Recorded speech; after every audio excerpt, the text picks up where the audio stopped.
Can scoliosis get worse? Yes, and the fact that this is even a question is part of the problem.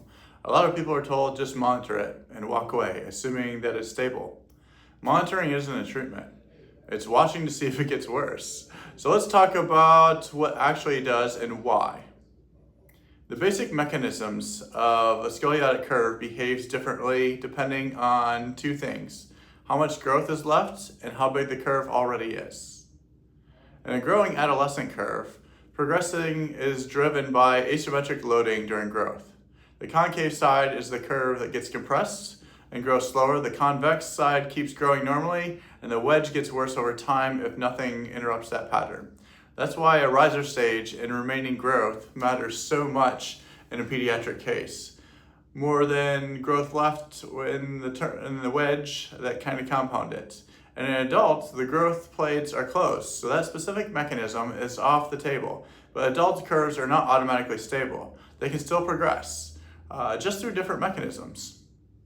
So why do adult curves progress? Once you're skeletally mature, progression is mostly driven by three things.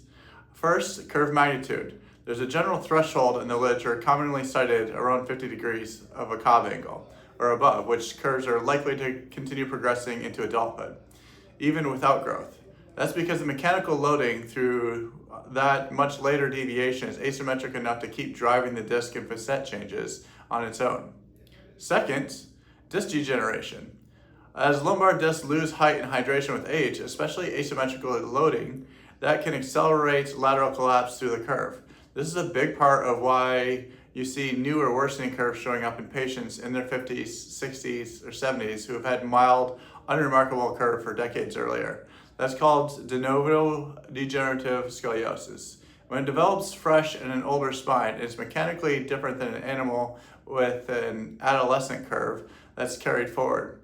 Third, posture and muscular decompensation, loss of core and paraspinal tone, sedimentary loading patterns. In some patients with pregnancy or significant weight can shift the change in how the load actually moves through the spine in the existing curve and maybe accelerate it. What doesn't necessarily accelerate this or mean it's going to progress? Not every case of scoliosis is labeled as progressive.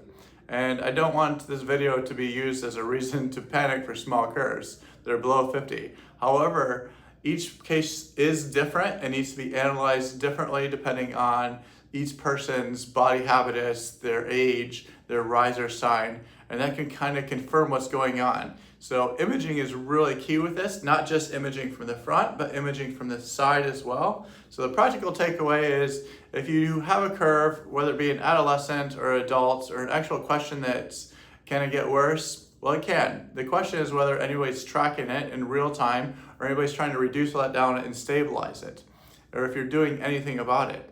If you'd like to get a full analysis and kind of talk through this more, we'd feel free to reach out to us at clearlifescoliosis.com. You can call us at 980-368-0766. We can keep an eye on that curve or maybe even reduce it down and continue to stabilize it so that way it doesn't deteriorate.